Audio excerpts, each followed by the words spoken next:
हरि ओम तत्सत्। श्रीमते रामचंद्राय नमः। श्रीमते रामानंदाचार्याय नमः। श्री गुरुचरणकमलेभ्यो नमः। जन्माद्यस्य यतोऽन्वयादितरतश्चार्थेष्वभिज्ञस्वराट् तेने ब्रह्महृदाय आदिकवये मुह्यन्ति यत्सूरयः। तेजो वारिमृदां यथा विनिमयो यत्र त्रिसर्गो मृषा धाम्ना स्वेन सदा निरस्तकुहकं सत्यं परं धीमहि।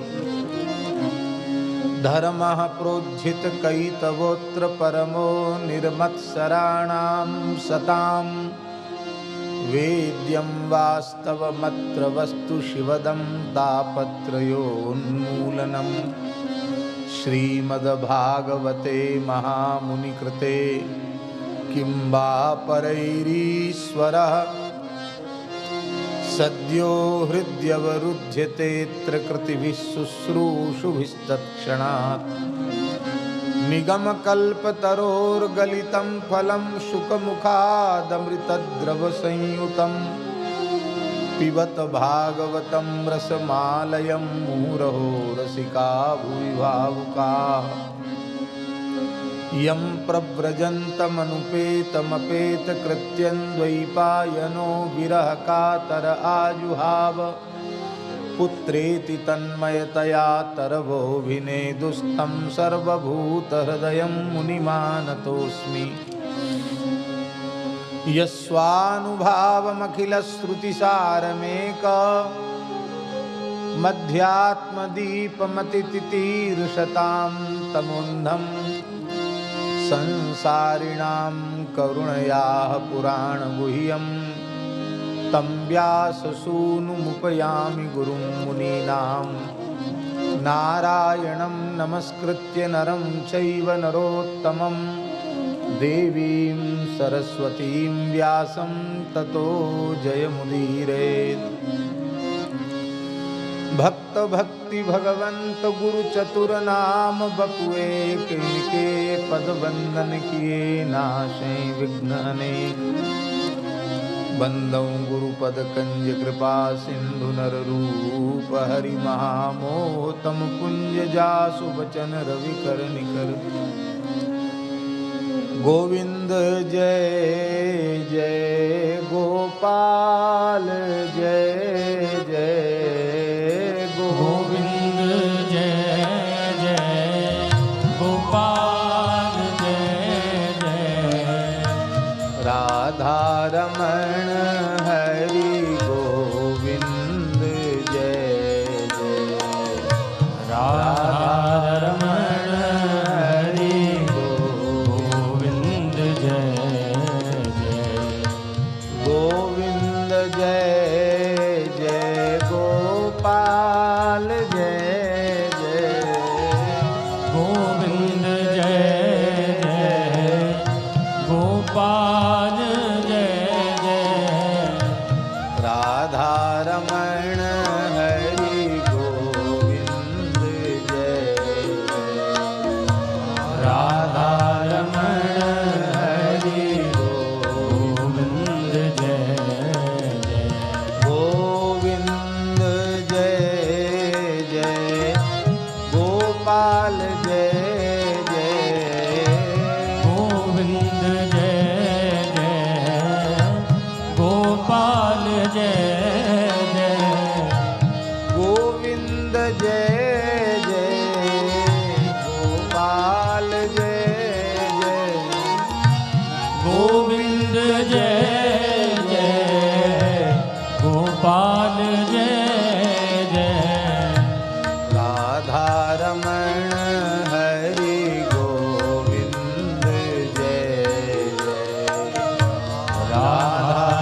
जय श्री राधारमण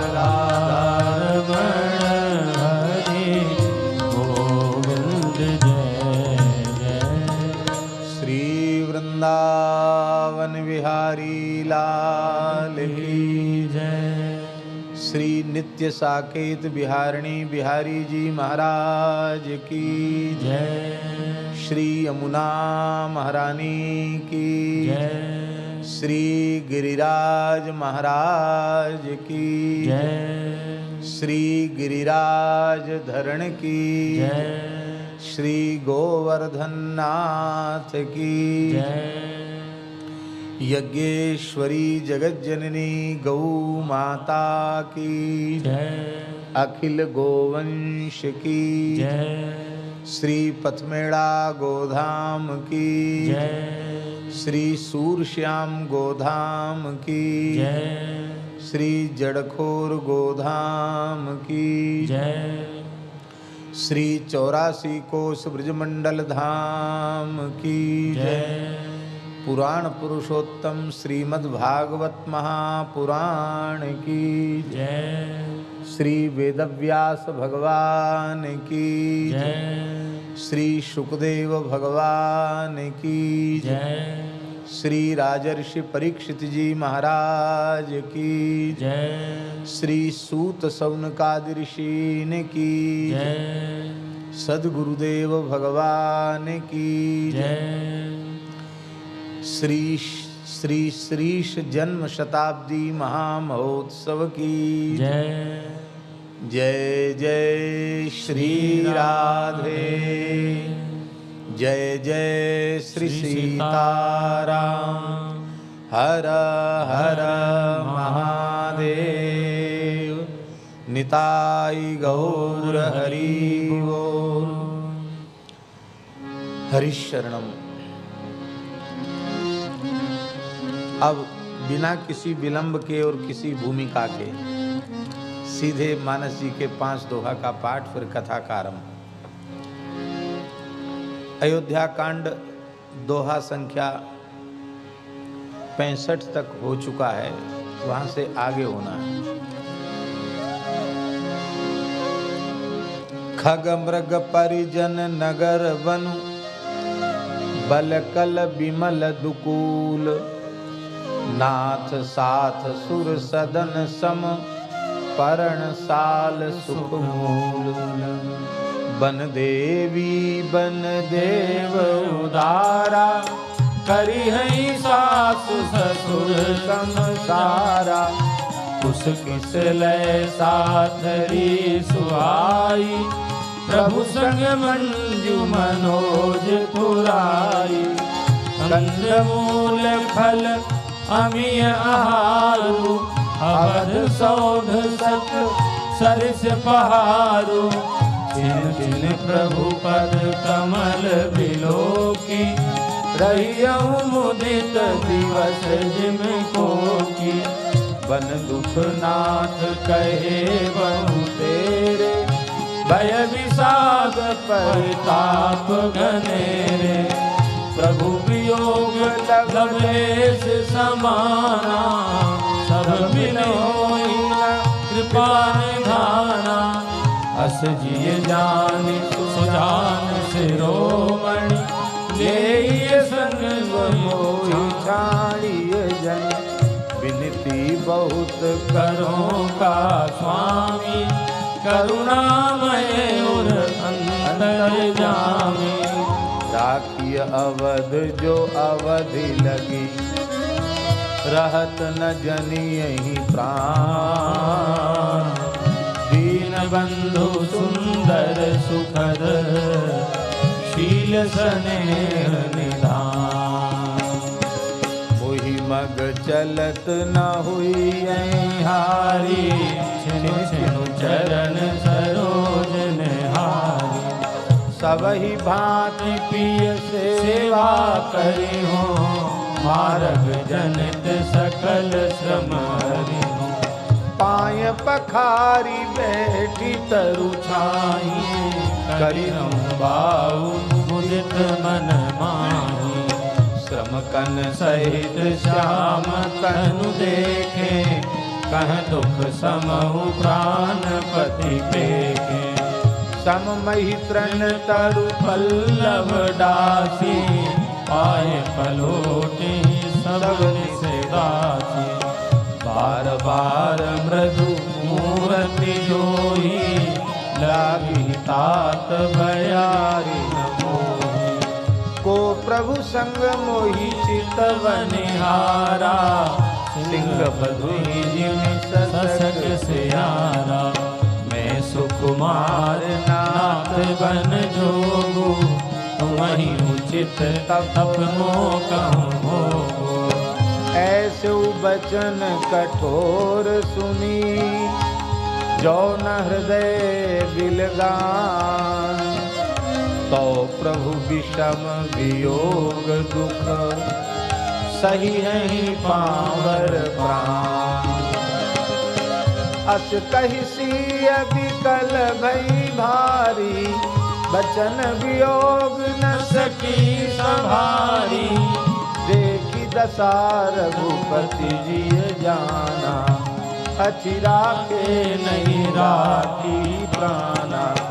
कहु कृपाल भानुकुल नाथा, हरिहर सोच चलहु बन साथा। नहीं विषाद कर अवसर आजू, बेगी करहु बन गवन समाजू। कही प्रिय वचन प्रिया समुझाई, लगे मातु पद आशीष पाई। बेगी प्रजा दुख में तब आई, जननी निठुर विसुर जन जाई।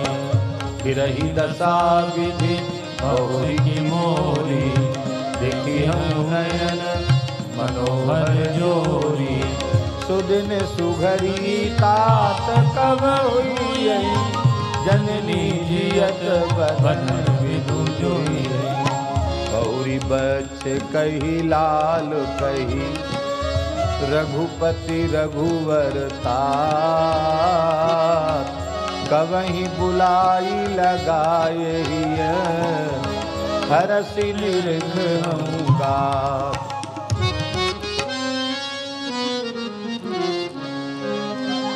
लखी स्नेह कातर महतारी, बचन नाव विकल भई बारी। राम प्रबोध कीन विधि नाना, समहु स्नेहु न जाई बखाना। तब जानकी सासु पगलागी, सुनिए माये में परम अभागी। सेवा समय दैवनु दीना, मोर मनोरथ सफल न कीन्हा।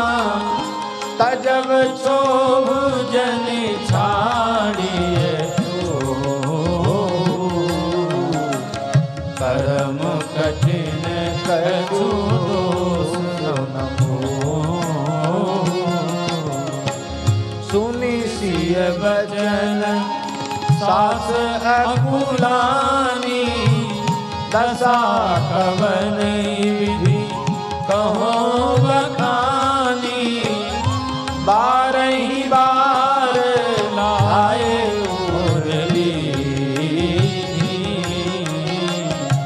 धरि धीरज सिर आशीष दीनी।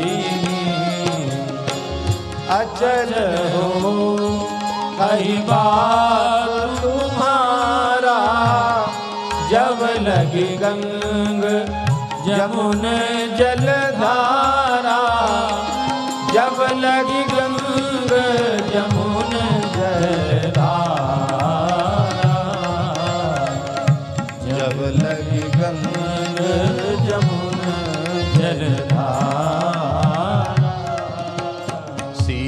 सासु असीस सिख दीन अनेक प्रकार चली नाय पद पदम सिर अतीत बारही बार समाचार जब लक्ष्मण पाए व्याकुल बिलख बदन उठलाए कंप पुलक तन नयन समीरा गए चरण अति प्रेम अधीरा कही न सकत कछु चितवत ठाढ़े मीन दीन जन जल दे काढ़े सोच हृदय विधि काहु निहारा सब सुख सुकृत सिरान हमारा हो कह काह कहवर रघुनाथा रखे नहीं भवन की ले साथा राम बिलोक बंधु कर जोरे देह के सब सनतन तोरे बोले बचन राम नागर सील स्नेह सरल सुख सागर तात प्रेम बस जन कदराहु समुझि हृदय परिणाम उठाओ मातु पिता गुरु स्वामी सिख सिर धरि करहि सुभाए लहेऊ लाभ तिन जन्म कर न तरु जन्म जग जा श्री राम जय राम जय जय राम श्री राम जय राम जय जय राम श्री राम जय राम जय जय राम श्री राम जय राम जय जय राम श्री राम जय राम जय जय राम श्री राम जय राम जय जय राम श्री राम जय राम जय जय राम श्री राम जय राम जय जय राम श्री राम जय राम जय जय राम श्री राम जय राम जय जय राम श्री सीता रामचंद्र भगवान की जय श्री श्रीश जन्म शताब्दी महामहोत्सव की जय हरिशरणम भक्तवांछा कल्पतरु भक्तवत्सल शरणागत वत्सल दीनबंधु दया सिंधु कृपा सिंधु श्री रघुनाथ जी की महती कृपा करुणा से श्रीधाम वृंदावन में ब्रजमंडल की विशिष्टतम विभूति श्रीमद् भागवत जगत की व्यास जगत की अनुपम विभूति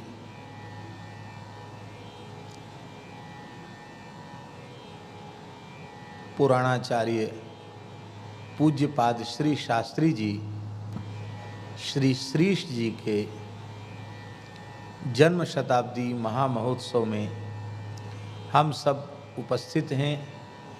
यह हम सबका सौभाग्य है।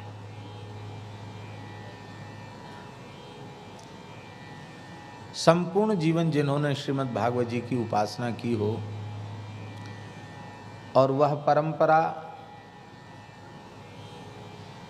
पुत्र पौत्र तक अविच्छिन्न रूप से चल रही हो और भगवत कृपा से आगे भी चलेगी।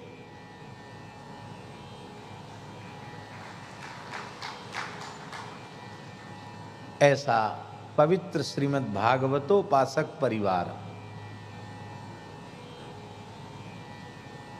हम वस्तुतः कथा सुनाने लायक ही नहीं है। श्रद्धेय श्री मनोज मोहन शास्त्री जी को हम कथा सुनाएंगे,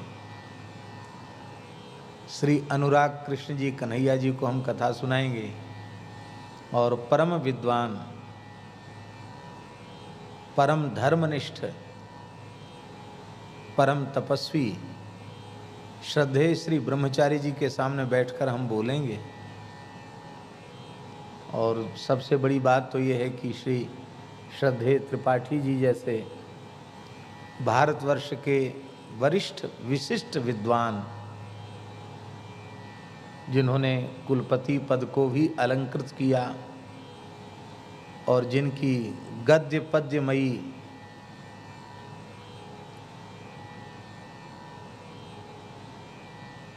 सुसंस्कृत वाणी सबको आह्लादित करती है, ऐसे श्री त्रिपाठी जी के सामने हम बोलेंगे। बस बात इतनी सी है कि जिमि बालक कह तो तरी वाता, सुनहि मुदित मन पितु अरु माता। इसी ब्याज से हम कह रहे हैं, और हम कुछ नहीं कह रहे हैं, हमने तो कल ही कह दिया। पूज्य गुरुदेव को कह दिया कि इस शरीर को माध्यम बनाकर आप जो सुनना चाहें और जो कहना चाहें वो आप कहवा लीजिए और वो आप सुन लीजिए।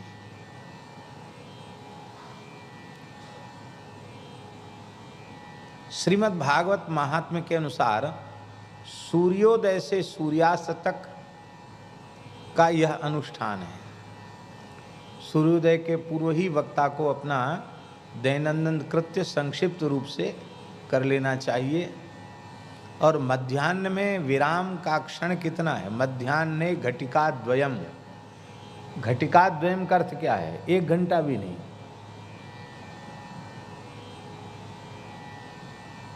अड़तालीस मिनट इतने हुआ घटिका द्वयम। 48 मिनट का बीच में विराम है और सूर्योदय से सूर्यास्त तक श्रीमद् भागवत का प्रवचन है। और उसमें भी लिखा है कि वह 1 घंटा जो है, 2 घड़ी जो है, वो वैष्णव उस मध्य में संकीर्तन करें। उसमें भी फुर्सत नहीं है। अब हम लोगों की अल्प शक्ति के कारण हम सब अल्प प्राण हैं। पुराने लोग महाप्राण थे। पूज्य श्री शास्त्री जी के जीवन वृत्त में भी एक समय संपूर्ण मूल पारायण व्यासासन पर ही विराजमान होकर आचमन प्राणायाम अंगन्यास करन्यास पूर्वक श्रद्धेय पूज्य श्री शास्त्री जी मूल पारायण करते थे। और सायंकाल को 4-5 घंटे, हाँ, अपने हाथ से बनाना पाना भी स्वपाकी, और सायंकाल को फिर 4-5 घंटे एक बैठक से बैठकर कथा कहते। तो महाराज जी गणना करो तो कम से कम 10-11 घंटे का श्रम था। और ऐसा पुराने महानुभाव महापुरुष ऐसा कर लेते थे, उनमें शक्ति सामर्थ्य थी। हम लोगों को अपने पूर्वाश्रम का स्मरण नहीं करना चाहिए, लेकिन हमारे शरीर के जो पितामह थे, आखिरी कथा 92 वर्ष की आयु में उन्होंने कही। और उस आखिरी कथा में ही एक बात हो गई कि 10वें स्कंध तक पाठ कर पाए, एकादश द्वादश नहीं हो पाया।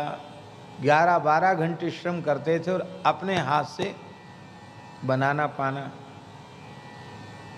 कुछ वृद्ध हो गए थे तो उनकी गृहिणी कभी एक समय अन्न बना देती थी, और साथ वाले ब्राह्मण के हाथ का भी बना अन्न नहीं पाते थे।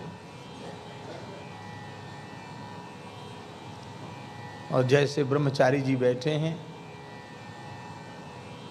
ऐसे बस त्रिपुंड ऐसे लगाते थे, तिर्यक धनुषाकार, और ऐसी मोटी माला पहन के पुराने पंडित थे, पाग बांध के बैठते।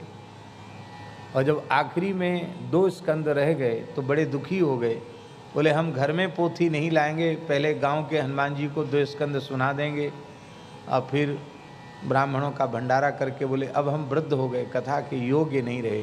फिर हमारे पूज्य गुरुदेव को बुलाकर उन्होंने पूरी कथा श्रवण की।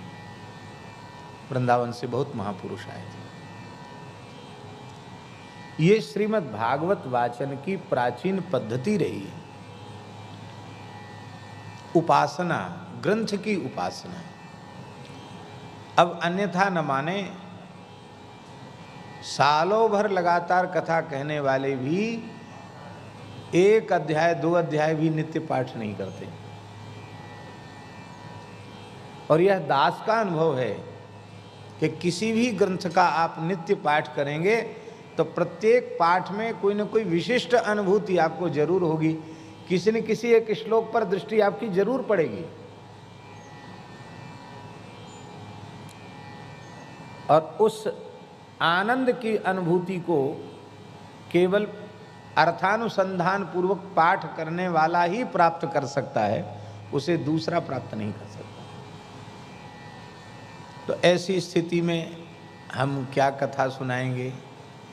और हमारा भी उत्साह, हमारे मन में तो ऐसा था कि अब शरीर पता नहीं काम देगा कि नहीं, हम तो 4 घंटे एक बैठक में, 4 घंटे एक बैठक में 8 घंटे सुनाते, बिना किसी गान बजान के, सीधे सीधे कथा। लेकिन अब जैसी परिस्थिति है, और यह तो अगाध समुद्र है। श्री श्रीधर स्वामी पाद, जिनकी भावार्थ दीपिका टीका भगवान के द्वारा हस्ताक्षरित है? व्यासो वेत्ति, शुको वेत्ति, राजा वेत्ति न वेत्ति वा, श्रीधरः सकलम वेत्ति, श्री नृसिंह प्रसादतः। जिनके बारे में भगवान ने स्वयं लिखा, श्री नृसिंह प्रसादतः, भागवत का रहस्य तत्व व्यास जी जानते हैं, सुखदेव जी भी जानते हैं। राजा वेत्ति न वेत्ति वा, इसका अर्थ है श्रोता, उसकी अपनी क्षमता है ग्रहण करने की। जितना रहस्य खोलकर सुना दिया वक्ता ने, उतना उसने समझ लिया, और जिसका संगोपन कर लिया उस अंश को वक्ता तो जानता है पर श्रोता नहीं जान पाया। इसलिए राजा वेत्ति न वेत्ति वा। पर परमानंद श्रीधर सकलम वेत्ति, श्री नृसिंह प्रसादतः, नृसिंह भगवान के अनुग्रह से श्रीधर स्वामी अथवा परमानंद प्रसादतः, दोनों तरह के पाठ उपलब्ध होते हैं। श्रीधर स्वामी सकलम सांगोपांगम वेत्ति, संपूर्ण ग्रंथ के मर्म को, रहस्य को जानते हैं। और वे श्रीधर स्वामी पाद श्रीमद् भागवत जी के संबंध में कह रहे हैं, क्वाहम मंदमतिक्षुद्रः मथनम क्षीर वारिधे किम तत्र परमाणुर्वै यत्र मज्जति मंदरः।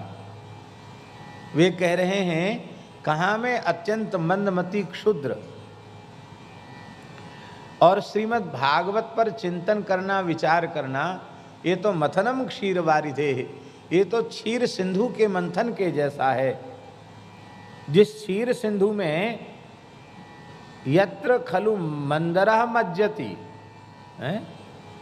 ये श्रीमद् भागवत क्षीर सिंधु का मंथन करने वाले मंदर कौन है? सुखदेव जी हैं।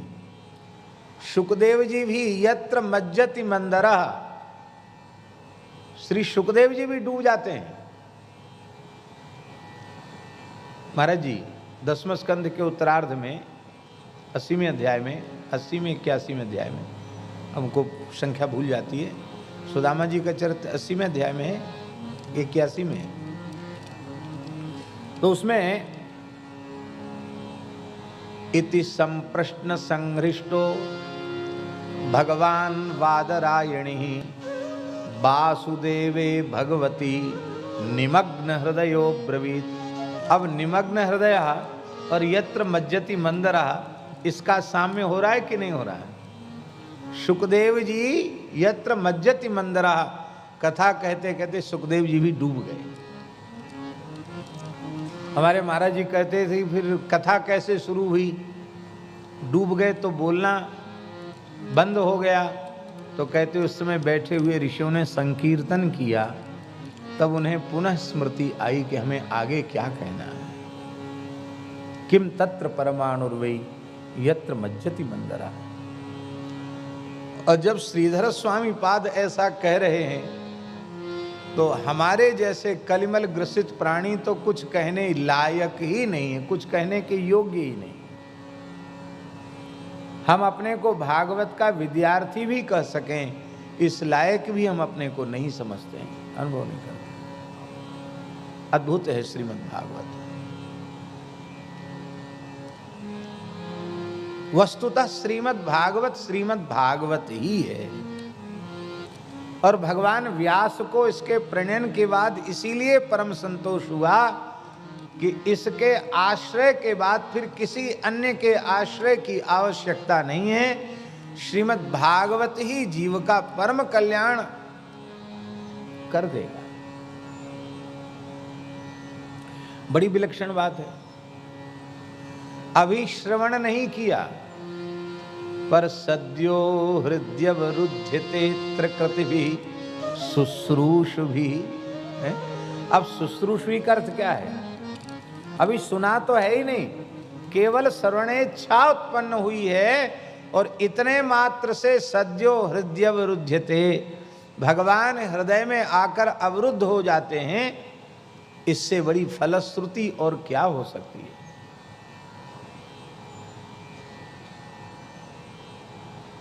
स्तोत्रों में मंत्रादिकों में फलश्रुतियां हैं, इतने लाख जप कर लो, इतना पुरुषन कर लो, इतना 1000 पाठ कर लो, इतना होम कर लो, तब इस अमुक लाभ की प्राप्ति हो जाएगी, ऐसा फलश्रुतियों में मिलता है। पर यहाँ तो श्रवण हुआ ही नहीं, केवल श्रवणेच्छा उत्पन्न हुई और भगवान हृदय में आकर अवरुद्ध हो गए। तो किंबा परे, अब अन्य साधनों से प्रयोजन क्या है? पूर्ण कृतकृत्यता की अनुभूति होती है श्रीमद् भागवत का आश्रय लेने के बाद।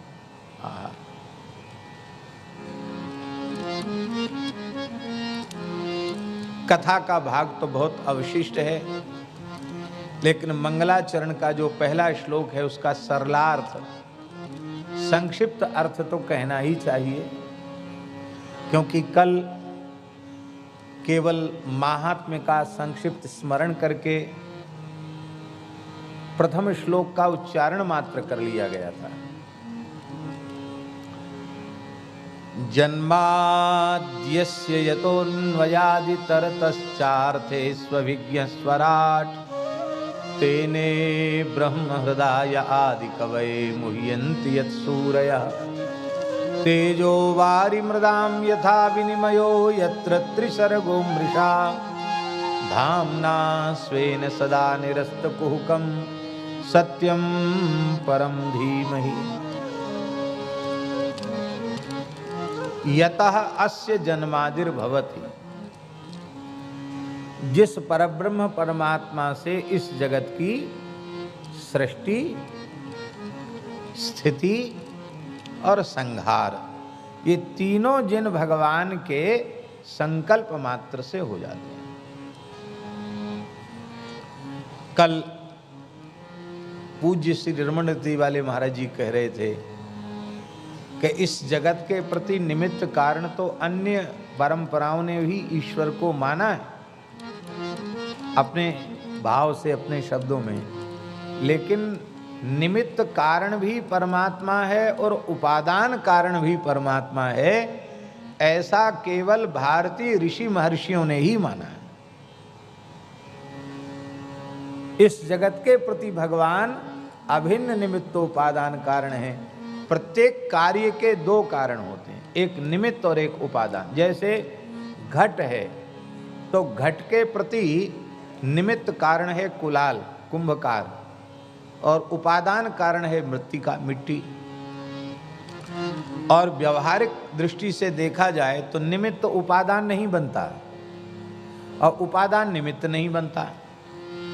लेकिन विलक्षण बात यह है कि उपादान द्रव्य भी परमात्मा ही हैं, निमित्त भी भगवान हैं, और जो पृथ्वी जल तेज वायु आकाश जो उपादान द्रव्य हैं उन रूपों में भी परमात्मा है। इसलिए कम ब्रह्म खम ब्रह्म इत्यादि जो वचन प्राप्त होते हैं भगवान वेद में, उसका तात्पर्य यही है, जल भी ब्रह्म है, आकाश भी ब्रह्म है, पृथ्वी भी ब्रह्म है, सब ब्रह्म ही है, ब्रह्मातिरिक्त तो कुछ भी नहीं है। तो ऐसे जो परब्रह्म परमात्मा हैं, जिनके जो इस जगत के अभिन्न निमित्तोपादान कारण हैं, और वह भगवान कैसे हैं? कहते हैं वह भगवान सदरूप होने के कारण प्रत्येक पदार्थ में अनुगत हैं। सदरूप होने के कारण प्रत्येक पदार्थ में अनुगत हैं। कहीं कोई ऐसी व्यक्ति वस्तु पदार्थ नहीं है जहां परमात्मा की परिपूर्ण सत्ता न हो। मानस जी में का कहु सो कहाँ जहां प्रभु नाही, कहाँ भगवान नहीं। सब कह रहे थे कहाँ चल के भगवान को पुकारा जाए, तो शंकर जी ने कहा जहां न हो वहां चल के पुकारो। अब कहाँ नहीं है वो जगह खोजो पहले। हरि व्यापक सर्वत्र समाना, वो व्यापक है। सत माने क्या होता है? अस्तिति सत, जिसकी विद्यमानता का किसी काल में अभाव न हो, उसी को सत कहते हैं। तो सदरूप होने के कारण प्रत्येक पदार्थ में भगवान अनुगत हैं, और वह असत पदार्थों से पृथक हैं, जड़ नहीं हैं, परम चेतन हैं। अष्टम स्कंध में लिखा है येन चेतयते विश्वम विश्वम चेतयते नयम। भगवान सबको चैतन्यता प्रदान करते हैं, पर भगवान को चैतन्यता प्रदान करने वाला कोई दूसरा तत्व नहीं है। तस्य भाषा सर्वमिदं विभाति तमेव भांत मनुभाति सर्वम। भगवान के प्रकाश से ही सब कुछ प्रकाशित हो रहा है, और वह भगवान परम चेतन है, सर्वतंत्र स्वतंत्र हैं, परम प्रकाश स्वरूप हैं। और वह भगवान कैसे हैं? बोले उन भगवान ने तेने ब्रह्म हृदय आदि कवये, उन भगवान ने अपने हृदय के संकल्प से श्री ब्रह्मा जी को वेदों का ज्ञान प्रदान किया। हृदय माने अंतःकरण।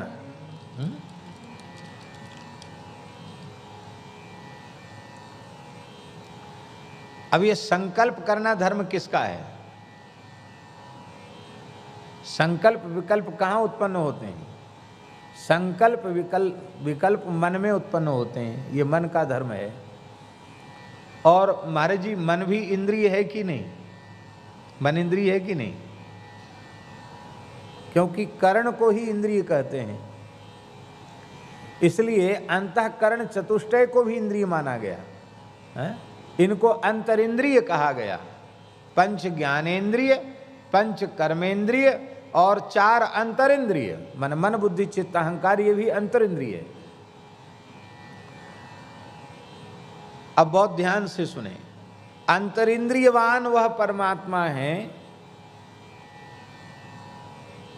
अंतरिंद्रियवान वह परमात्मा है, तो ज्ञानेन्द्रिय कर्मेंद्रिय से भी विरहित नहीं है। और ज्ञानेन्द्रिय कर्मेंद्रिय से विरहित नहीं है तो देह से भी विरहित नहीं है। वह सगुण साकार सच्चिदानंद घन साक्षात श्री कृष्ण ही है। बात केवल इतनी सी है कि हम लोगों में शरीर शरीरी भेद होता है, पर भगवान में शरीर शरीरी भेद नहीं है। वो तो शुद्ध सच्चिदानंद घन है, ऐसा भगवान का तत्व। इसलिए महाराज जी ब्रह्म स्तुति में स्पष्ट ब्रह्मा जी ने ये बात कही है कि जो आपके इस सच्चिदानंद स्वरूप को भौतिक कहते हैं, भूतमय कहते हैं, उनको ब्रह्मा जी ने नारकीय बताया है। भगवान का विग्रह भूतमय नहीं है। अब ये उनकी लीला है, नर लीला है कि नर नाट्य करें। हमारे महाराज जी कहते थे भगवान में ये न तो पंचभूत है और न उनमें सप्त धातु है, पंचभूत भी नहीं है। उनका जो दिव्य बपू है वो पंचभूत विनिर्मित नहीं है, सप्त धातु विनिर्मित नहीं है, वो शुद्ध सच्चिदानंद घन है। सच्चिदानंद रूपाय विश्वोत्पत्त्यादि हेतवे। लेकिन भगवान धरती पर अवतार लेकर लीला करते हैं तो यह सब उनमें न होते हुए भी उनको भूख भी लगती है, उनको प्यास भी लगती है।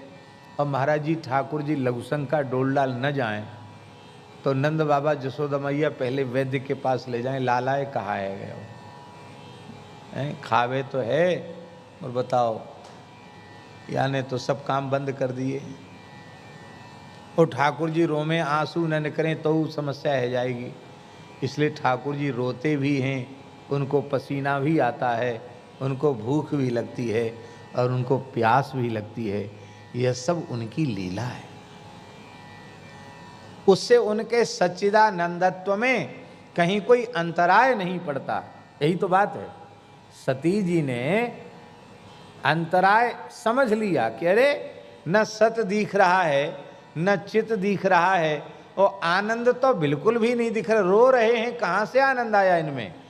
और मेरे प्राण जीवन धन देवाधिदेव महादेव प्रणाम कर रहे हैं और कह रहे हैं जय सच्चिदानंद जग पावन, अस कही चले मनोज न सावन।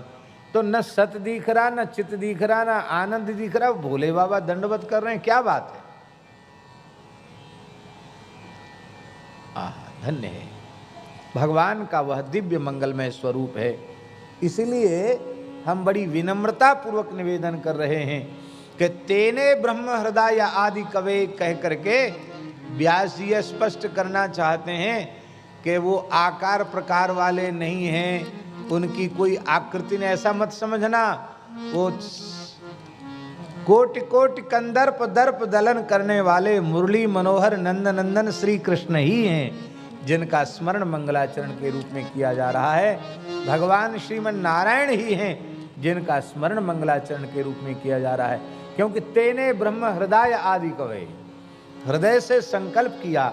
और संकल्प करना वो अंतर इंद्रिय अंतःकरण का धर्म है। और जब अंतःकरण है तो देह भी है, और जब देह है तो ज्ञानेन्द्रिय कर्मेंद्रिय भी हैं।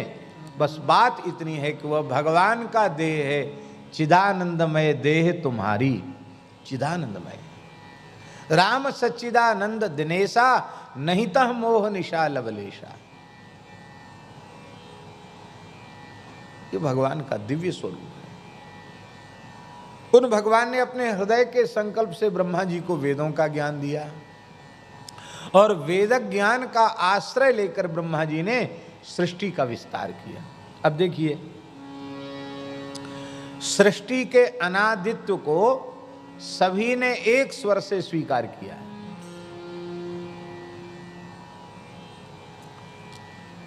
ऋतम च सत्यम चाभिधा तपसोध्य जायत, ये मंत्र जो उच्चारण किया जाता है, इस मंत्र में धाता यथा पूर्वम अकल्पयत। तो ब्रह्मा जी ने पूर्व कल्प में जैसी सृष्टि की थी वैसी ही इस कल्प में भी ब्रह्मा जी ने सृष्टि की। तो सृष्टि की अनादि परंपरा बनी हुई है। इसीलिए त्रिपाठी जी, संसार का कोई बड़े से बड़ा विद्वान अनुमान लगाने में तो किसी को कोई कमी नहीं है। इसलिए लोगों ने तो अनुमान लगाने वाले तो इतने श्रेष्ठ महानुभाव हैं कि उन्होंने नित्य सिद्ध अनाद्य पौरुषे वेदों का भी काल निर्धारित कर दिया कि ईसा से इतने हजार साल पहले वेद बने। और कितने बुद्धि की अजीर्ण वाले लोग ऐसे हो गए कि उन्होंने कहा कि तो गंवारों के गीत हैं, यहाँ तक लोगों ने कहने में कसर नहीं छोड़ी वेद की ऋचाओं के संबंध में। लेकिन हम लोग तो उसको सनातन मानते हैं, अपौरुषेय मानते हैं। यह सृष्टि वेद मूलक है, वेद नित्य हैं तो वेद मूलक सृष्टि भी नित्य है, अनादि है सृष्टि। इसलिए कोई विद्वान यह निर्णय नहीं कर सकता कि सबसे पहली सृष्टि कब बनी। अब आजकल के लोग महाराज जी कल्पना ही तो करते हैं कि इतने करोड़ साल पहले ऐसा था, उसमें प्रमाण क्या है? प्रमाण प्रस्तुत नहीं कर सकते। तो कल्पना करने में तो किसी पर प्रतिबंध नहीं है, कल्पना करते चले जाओ। पर शास्त्रीय दृष्टि यह है कि खूब गंभीर अनुसंधान करने के बाद भी आप इस निर्णय पर नहीं पहुंच सकते कि सबसे पहली सृष्टि कब बनी।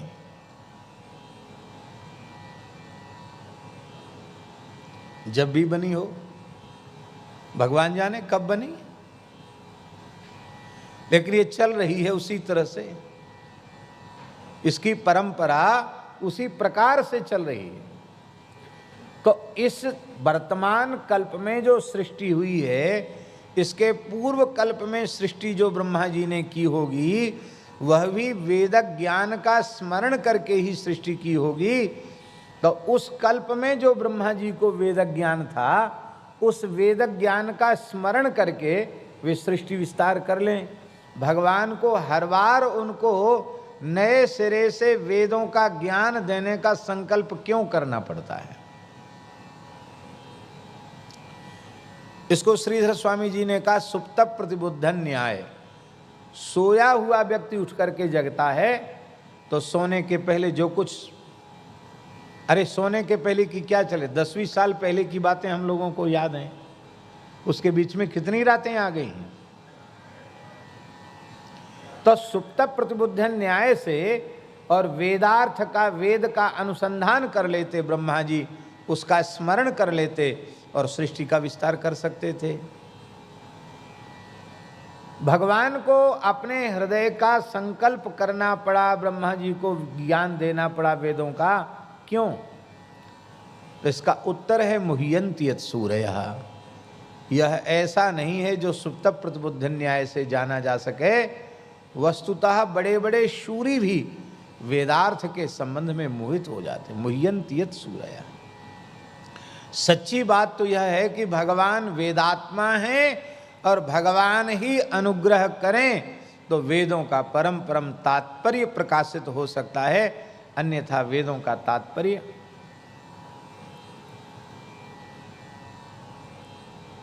अत्यंत निगूढ़ है। जिन लोगों ने, अन्यथा नहीं मानना महाराज जी, जिन लोगों ने वर्तमान समय में वेद की दुहाई देकर वेद पर लेखनी उठाई, उन्होंने क्या किया वेद के साथ? उसके स्वरूप को ही छिन्न भिन्न कर दिया। वेदों की दुहाई देने वालों ने श्राद्ध तर्पण आदि का निषेध कर दिया, मूर्ति पूजा का निषेध कर दिया, अवतारवाद का खंडन कर दिया। तो हम पूछते हैं कि वेद के साथ न्याय किया कि अन्याय? वेद की उपासना की, वेद का आदर किया कि वेद का अनादर किया? इसी महद अपराध से बचाने के लिए ही भगवान व्यास ने स्वयं नारायण रूप से, नारायण भगवान ने व्यास रूप से प्रकट होकर के इतिहास और पुराण के माध्यम से वेदभाष्य स्वयं किया है। इसलिए जो इतिहास पुराण का आदर नहीं करेंगे वो वेदों के साथ न्याय नहीं कर सकते। भगवान के अनुग्रह से ज्ञान होता है।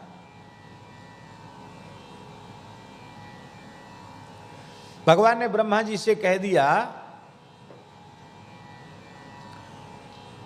अस्तुते मदनुग्रहात्, मेरी कृपा से तुम्हें ज्ञान हो जाए। यावान अहम यथा भावो यद्रूप गुण कर्म कहा तथैव तत्व विज्ञानम अस्तुते मदनुग्रहात्। मेरी कृपा से ज्ञान हो। ब्रह्मा जी को हो गया ज्ञान, भगवान की कृपा है। इसी को कहा गया तुम्हारी कृपा तुम्ही रघुनंदन, जान ही भगत भगत उर चंदन। सोई जाने जेहि देहु जनाई, जानत तुम्हें हुए जाई। इसलिए भगवान ने अपने हृदय से संकल्प किया और श्री ब्रह्मा जी वेद ज्ञान से युक्त हो गए।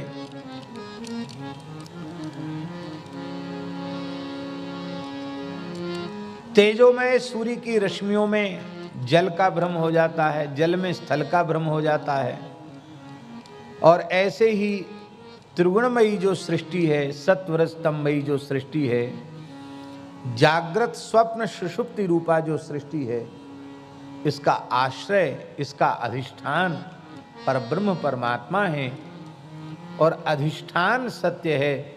इसलिए उसमें अधिष्ठित जो जगत है वह भी असत्य नहीं है, यह भी एक मत है। बहुत ध्यान से सुने, इसका अधिष्ठान ब्रह्म है और ब्रह्म सत्य है और सत्य में अधिष्ठित परमात्मा है, इसलिए वह सत्य में अधिष्ठित यह जगत है। सत्य रूप परब्रह्म परमात्मा में अधिष्ठित यह जगत है, इसलिए वह भी सत्य ही है। एक ऐसा भी सिद्धांत है। श्री रघुनाथ जी महाराज की जय। श्री राम जय राम जय जय राम। श्री राम जय राम जय जय राम। श्री राम जय राम जय जय राम। श्री राम जय राम जय जय राम। श्री राम जय राम जय जय राम।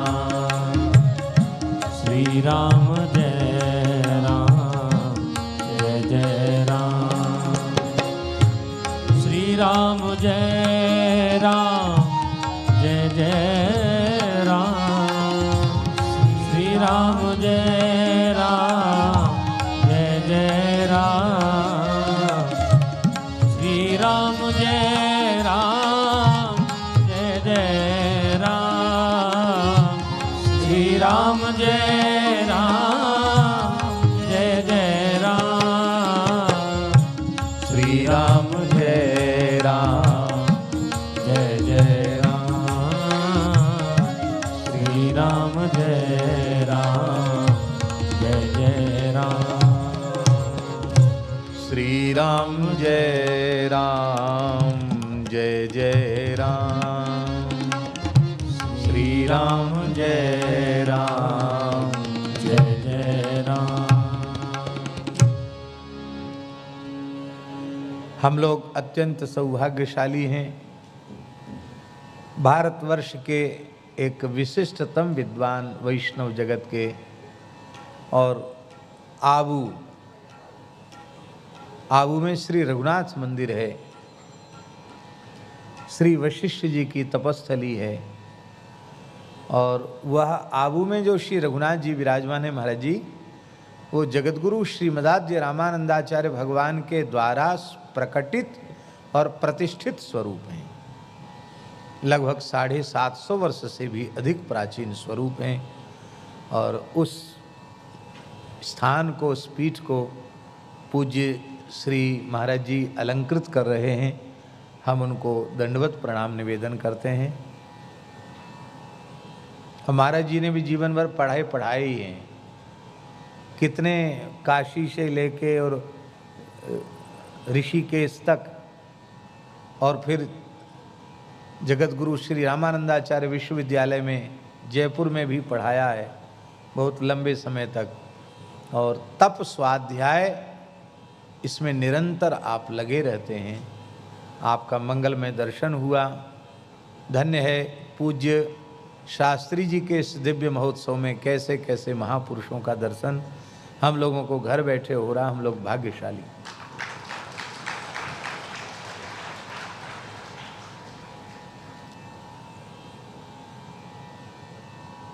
ऐसे जो भगवान हैं जिन्होंने अपने प्रकाश से समस्त अज्ञानांधकार को सर्वथा विनिवृत्त कर दिया है, ऐसे भगवान जो परम सत्य हैं उनका हम सब ध्यान करते हैं।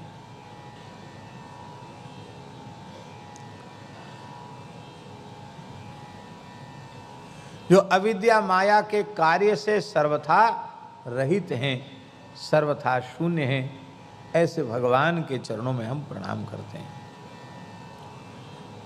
परम सत्य श्री भगवान का हम ध्यान करते हैं।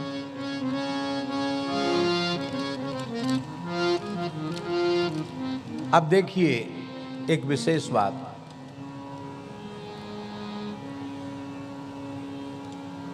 श्रीमद् भागवत के प्रतिपाद्य श्री कृष्ण हैं और यह ग्रंथकर्ता का मंगलाचरण है। तो यहां अच्छा होता सत्यम परम धीमहि के स्थान पर कृष्णम परम धीमहि कह देते तो बहुत अच्छा होता। श्री रघुनाथ मंदिर वाले महाराज जी यदि सामने क्यों ऐसे ऐसे करने में हो सकता है कि आपको थोड़ी देर में कुछ असहजता लगने लग जाए, तो शास्त्री जी श्री मनोज शास्त्री जी के पंक्ति में उधर महाराज जी का आसन लगा दिया जाए तो ज़्यादा अच्छा, हमको भी सामने से दर्शन होगा कम से कम।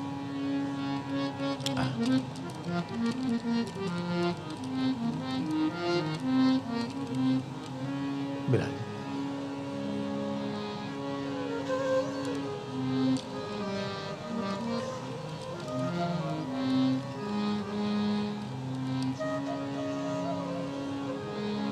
सामने दर्शन होगा।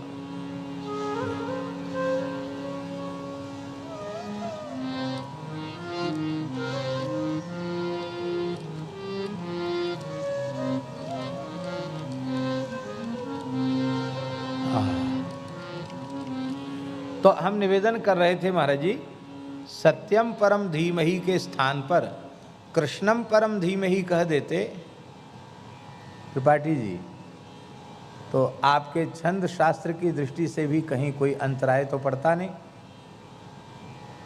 और कृष्ण और सत्य में भेद है ही नहीं। तो मध्य में तो आपको कई बार सत्य शब्द का आवर्तन करना ही है। सत्यव्रतम सत्य परम त्रिसत्यम सत्यस्य योनिम निहितंच सत्ये सत्यस्य सत्यम मृत सत्य नेत्रम सत्यात्मकम त्वाम शरणम प्रपन्ना। वहाँ तो सत्य शब्द का पुनः पुनः आवर्तन करना ही है, और अंतिम में भी आपको कहना है कस्मै येन विभासितो ये मतलो ज्ञान प्रदीप पुरा तदरूपेण च नारदाय मुनये कृष्णाय तदरूपिणा योगींद्राय तदात्मनाथ भगवद्राताय कारुण्यतस्तच्युद्धम विमलम विशोकमृतम सत्यम परम धीमहि। वहाँ भी आपको सत्यम परम धीमहि कहना ही है। तो ग्रंथ के आरंभ में कृष्णम परम धीमहि कह देते तो तरह तरह लोग कहते हैं कि परम सत्य के रूप में व्यास जी ने किसका स्मरण किया। अकेले पंडित श्री बंशीधर जी ने 100 अर्थ किए हैं इस प्रथम मंगलाचरण के श्लोक के। श्री गणेश परक अर्थ किया, शिव परक अर्थ किया, भगवती परक अर्थ किया, गायत्री परक अर्थ किया। कहाँ तक कहें महाराज जी, ऊर्ध्वपुंड्र परक अर्थ किया, त्रिपुंड्र परक अर्थ किया, तुलसी परक अर्थ किया, रुद्राक्ष परक अर्थ किया।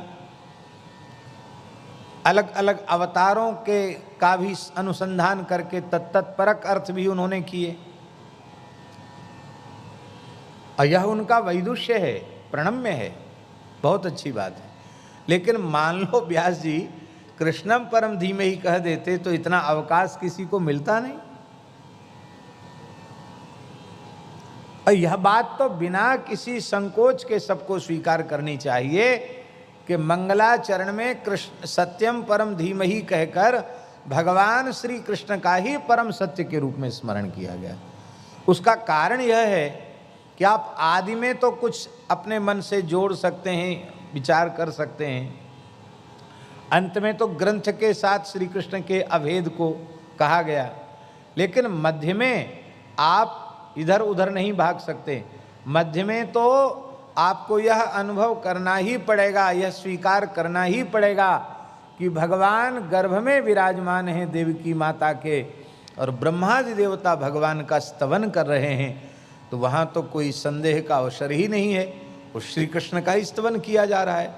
तो जिन श्री कृष्ण को गर्भस्तुति के प्रकरण में बार बार सत्य शब्द से विशेषित करके सत्य के रूप में उनका प्रतिपादन करते हुए जिनका स्मरण किया गया, उन्हीं श्री कृष्ण का ग्रंथ के आदि में स्मरण है सत्यम परम धीमहि के रूप में, और उन्हीं श्री कृष्ण का स्मरण ग्रंथ के अंत में भी सत्यम परम धीमहि के रूप में है। ऐसा हमारे वृंदावन के जो गौड़ी आचार्य हैं उन्होंने इस प्रकार का भाव दिया है कि इसमें श्री कृष्ण का ही स्मरण किया गया। तो भाई इतने व्याख्यान के बाद ये बात ध्यान में आई, इतने व्याख्यान की आवश्यकता क्या थी? इसमें गौरव है, लाघव इसमें है कि कृष्णम परम धीमहि कह देते, और बीच में तो सत्यात्मकम त्वाम शरणम प्रपन्ना था ही, अंतिम में सत्यम परम धीमहि था ही, तो आदि में उन्होंने क्यों नहीं कहा? भगवत कृपा से, गुरु कृपा से दास को ऐसा अनुभव होता है कि भगवान व्यास इस वैष्णवों की परम परम प्रमाणभूत जो वैष्णव स्मृति है, श्रीमद् भागवत वैष्णवाचार का प्रधान प्रमाणभूत ग्रंथ श्रीमद् भागवत है, उस भागवत ग्रंथ के मंगलाचरण के आरंभ में भगवान व्यास यह कहना चाहते हैं कि भैया तुम ज्ञान के गुमान में भर के कहीं भगवान के सगुण साकार स्वरूप को माइक मत कहने लग जाना, क्योंकि भगवान के सभी नाम सत्य हैं, भगवान के सभी स्वरूप सत्य हैं, भगवान की समस्त लीलाएं सत्य हैं, और भगवान का धाम भी सत्य है। नाम रूप लीला धाम ही सत्य नहीं, नाम रूप लीला धाम के परम उपासक भक्त भी सत्य हैं। कौन्तेय प्रतिजाने ही नमे भक्ता प्रणश्यति। तो यद यद नाम यद यद रूपम तत्तन मिथ्या जो बात है वो भगवान के लिए थोड़े ही कहा गया। भगवान के लिए कहा गया क्या? संसार के नाम रूप मिथ्या हैं, भगवान का नाम रूप मिथ्या है क्या? इसलिए कहा गया क्या? इसलिए तो नहीं कहा गया। और आचार्यों का ये भाव भी नहीं है। लेकिन कई बार ऐसा हो जाता है। एक सत्य घटना सुनाए महाराज जी। यहाँ मुरैना जिले के एक संत थे, निम्बार्क संप्रदाय की परंपरा के थे, श्री चतुर्दास जी महाराज। बहुत अच्छे संत थे, बड़े उच्च कोटि के नाम जापक थे, भोले भाले थे, पढ़े लिखे नहीं थे, लेकिन भगवत साक्षात्कार उन्हें प्राप्त हुआ था, ऐसा प्रामाणिक महानुभावों से सुना है।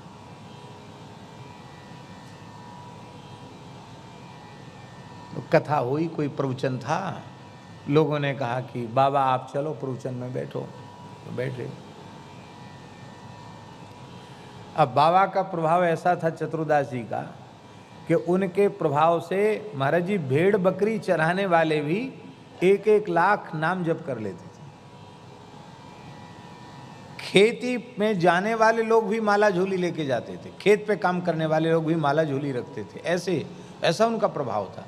जिसको कह दिया उन्हें भैया इत वित की बातें काय को कर रहे हो, भैया कछु राम राम कियो कर, उसका राम राम शुरू हो गया। ऐसे थे महात्मा। तो उनके जो सेवक लोग थे, साधक परिकर था, वो सब के सब माला झोली लेके भजन कर रहे थे। और जो वक्ता महानुभाव आए थे उनका पता नहीं कैसे दिमाग खराब हो गया। वो बोले कि रे ये सब माला फेरने से कुछ नहीं होगा, और तुम नाम रूप में ही पड़े रहोगे तो तुम्हारा कल्याण कब होगा? किसकी प्राप्ति, किसका भजन? अरे तुम खुद वही हो, भजन किसका करोगे, प्राप्ति किसकी करोगे? और महाराज चतुर्दासी महाराज के जीवन में महाराज जी कभी क्रोध नहीं आया, पर पता नहीं नाम रूप मिथ्या है ये बात सुनकर के उनको इतनी अधिक पीड़ा हुई कि हुंकार करके वो मंच पर कूद के चढ़ गए। नीचे बैठे थे, हुंकार करके ऊपर चढ़ गए और वक्ता महानुभाव को ही उन्होंने धड़ाम से पछाड़ दिया और छाती पे चढ़ के घोंटू से रगड़ते हुए, दुबले पतले शरीर के थे, और ऐसे घूंसा जमा के छाती में एक ही बात बोल रहे थे, हिये में धल्ले राम नाम, हिये में धल्ले राम नाम, हिये में धल्ले राम नाम, हिये में धल्ले राम नाम। लोगों ने उनको पकड़ा तो वे बेहोश हो गए, मूर्छा में चले गए, गहरी मूर्छा में चले गए। नाम की उपेक्षा हमें सुननी क्यों पड़ी, हम जीवित कैसे रह गए नाम की उपेक्षा श्रवण करके। ऐसे नामनिष्ठ थे। पर धन्य है उन संत की, उस वक्ता महानुभाव पर कृपा हुई और उन्होंने कहा जीवन भर पढ़े हमको बोध नहीं हुआ, पर बाबा आपकी कृपा से हमको बोध हो गया। अब हम राम राम ही करेंगे, हमारे हृदय में राम नाम प्रतिष्ठित हो गया। हम बड़ी विनम्रता पूर्वक कह रहे हैं, वैष्णवाचार्यों ने जगत सत्य कहा, उसका प्रयोजन यही है कि कहीं जगत को मिथ्या कहेंगे तो कहीं यह न कोई कह दे कि जब जगत ही मिथ्या है तो उसमें होने वाले आपके भगवतार सत्य कैसे होंगे, उनकी लीलाएं सत्य कैसे होंगी। इसलिए उन्होंने कहा नहीं जगत सत्य है। भगवान आदि शंकराचार्य जी ने जगत का मिथ्यात्व इसलिए कहा, आप सत्य मानते रहोगे तो उसमें आपकी ममता जाएगी नहीं, उसमें आपकी आसक्ति बनी रहेगी। वो आसक्ति बनी रहेगी तो शरीर संसार से ऊपर कैसे उठोगे। शरीर संसार में जितने अंश में आसक्ति रहेगी उतने ही अंश में हम भगवान की प्रीति से वंचित रह जाएंगे। तो सभी आचार्यों का एक ही मत है कि किसी भी प्रकार से जीव भगवत सन्मुख हो जाए, जीव को भगवत प्राप्ति हो जाए और उसका परम कल्याण हो जाए, वो कृतार्थ हो जाए, वह कृतकृत्य हो जाए, इतना ही प्रयोजन है। और क्या प्रयोजन है? बोलो भक्तवत्सल भगवान की जय। तो भगवान के नाम रूप लीला धाम सब सत्य हैं, भगवान की संपूर्ण भगवान की समस्त लीलाएं सत्य हैं। इसी बात को कहने के लिए उन्होंने कृष्णम परम धीमहि नहीं कहा, सत्यम परम धीमहि कहा। बोलो भक्तवत्सल भगवान की जय। अब भागवत जी के अनुबंध चतुष्टय का निरूपण किया गया। हाँ, एक हमारे मन में आ रही थी बात कि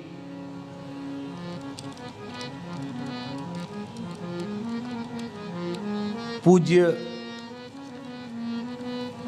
श्री शास्त्री जी का यह दिव्य शताब्दी महोत्सव है।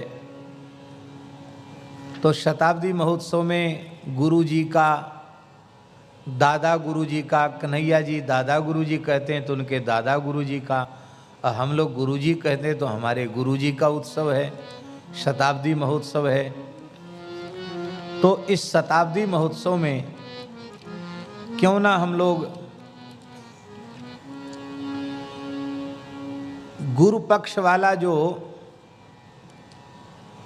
अर्थ है उसको, जो पंडित श्री बंशीधर जी ने गुरु पक्ष वाला जो अर्थ किया है, यहाँ उसके अलग से व्याख्यान की आवश्यकता नहीं पड़ेगी, क्योंकि सब संस्कृतज्ञ विज्ञ महानुभाव विराज रहे हैं। लेकिन पूज्य श्री शास्त्री जी का यह दिव्य जन्म शताब्दी महोत्सव है, तो गुरु में और परमात्मा में सर्वथा अभेद है। इसलिए सत्यम परम धीमहि का अर्थ है सत्यम गुरुम परम धीमहि अथ गुरु पक्षमाह तम वयम तम गुरुम सदा हृदय धीमहि। हम सब श्री गुरु तत्व का हृदय से ध्यान करते हैं। तम कम, किन गुरु जी का? यतो यस्य गुरोह अन्वयात सेवनात् अर्थेषु धर्मादिक चतुष्केषु सर्वपदवाच्येषु वा अभिज्ञो भवति। जिन श्री गुरुदेव की निश्चल निष्कपट भाव से श्रद्धा पूर्वक सेवा करने से धर्मादि चतुष्क माने धर्म अर्थ काम मोक्ष, इस पुरुषार्थ चतुष्टय की सिद्धि होती है और भगवत तत्व की अपरोक्षानुभूति हो जाती है। ऐसे ये गुरु महाराज की सेवा का फल है। चतुर्वर्ग परिज्ञानम शब्दार्थ ज्ञान में वा गुरु सेवन तो नृणाम भवे देव न संशय। पुराणों में भगवान व्यास ने कहा है चतुर्वर्ग का परिज्ञान और शब्दार्थ का ज्ञान वह गुरु सेवन से ही होता है, इसमें कोई संदेह नहीं है। गुरु महाराज की सेवा से सब कुछ हो जाता है। हमारे पूज्य नैयायिक जी जानते हैं अच्छी प्रकार से, अयोध्या जी में पूज्य श्री बिंदेश्वरी शुक्ल जी ब्रह्मचारी थे, ब्रह्मचारी जी महाराज एक ऋषिकल्प लोकोत्तर महापुरुष थे। हमारे महाराज जी कहते थे वो गुरु जी के साथ घूमने जाते, केवल गुरु जी की सेवा करते अपने ब्रह्मचारी अवस्था में, और गुरु जी के साथ घूमने जाते, उसी समय गुरु जी उनसे कुछ बातचीत करते, उतने में ही उनकी पढ़ाई हो जाती थी, उतने में ही उनकी पढ़ाई हो जाती, क्योंकि वे एकश्रुत थे, एक बार सुन लिया उसने से विषय उपस्थित हो गया, ऐसा था। तो यस्य देवे परा भक्ति ही यथा देवे तथा गुरौ तस्यैते कथिता ह्यर्था प्रकाशन्ते महात्मनः, बहुत प्रसिद्ध है। वस्तुतः अर्थ का परिज्ञान उसी को होता है जो भगवान और गुरु में अभेद भाव रखता है, अभेद बुद्धि रखता है। ये सारा विराट ब्रह्मांड परमात्मा का स्वरूप है, भगवान है, भगवान के अतिरिक्त और कुछ नहीं है, बात परम सत्य है। पर इस सत्य की, त्रिपाठी जी, इस सत्य की इकाई ये है कि पहले एक जगह उस परम सत्य को स्वीकार करो, गुरु रूप में भगवान को स्वीकार करो। भक्त्यैकयेशं गुरुदेवतात्मा, एकादश में नवयोगीश्वर संवाद में, भक्ति पूर्वक पहले गुरु तत्व में परमात्मा को स्वीकार कर लो। अब एक जगह जब भगवान को स्वीकार कर लोगे तो गुरु महाराज ये तो कहेंगे नहीं कि तुम रामकृष्ण को घर से बाहर निकाल दो, देवी देवताओं का पूजन मत करो, हमारा ही लॉकेट गले में लटकाए डोलो। ऐसा तो सनातन धर्म की परंपरा के पवित्र आचार्य तो ऐसा कहने की बात क्या चले, सोच भी नहीं सकते हैं। वे भगवान के ही नाम का उपदेश करेंगे, भगवान की उपासना का उपदेश करेंगे।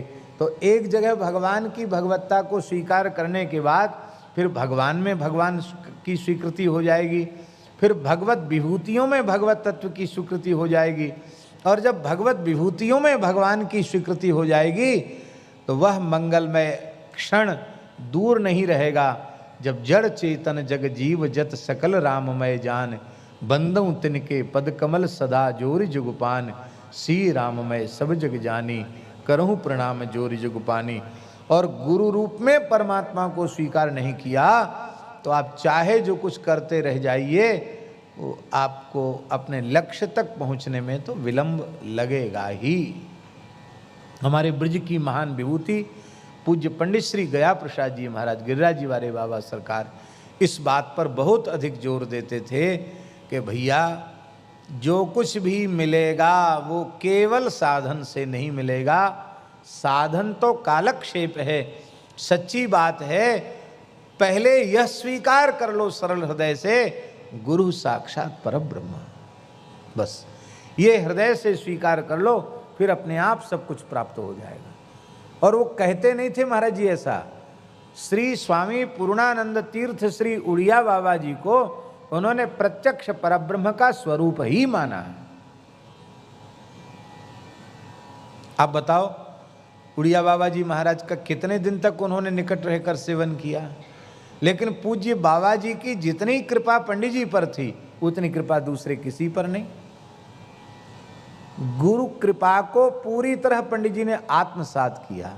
और हम कहते हैं कि यह जो श्वेता स्वतर उपनिषद की जो ये पंक्ति है, यस्य देवे परा भक्ति यथा देवे तथा गुरौ तस्यैते कथिता ह्यर्था प्रकाशन्ते महात्मनः, इसका प्रत्यक्ष उदाहरण थे पूज्य श्री पंडित जी महाराज। किंच यत्र गुरौ त्रयाणाम ब्रह्म विष्णु रुद्राणाम सर्गः अमृषा, यह गुरु तत्व ही ऐसा है जहाँ तीनों का दर्शन होता है, गुरु ब्रह्मा गुरु विष्णु गुरुर्देवो महेश्वरा, गुरु साक्षात परब्रह्म तस्मै श्री गुरुवे नमः। यह अत्यंत प्रसिद्ध है। अब गुरु जी ब्रह्मा कैसे हैं,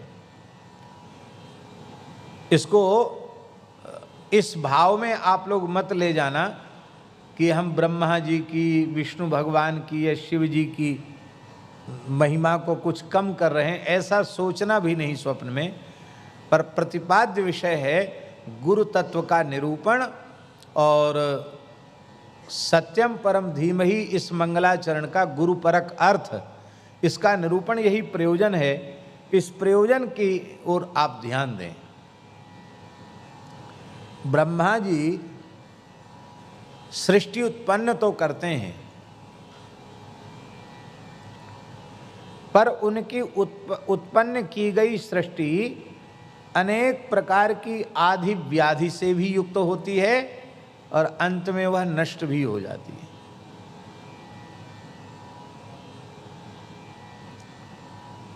अब ब्रह्मा जी की सृष्टि में आधि व्याधि है कि नहीं, और जो उत्पन्न हुआ वो नष्ट भी होगा, वो सृष्टि नष्ट भी हो जाती है।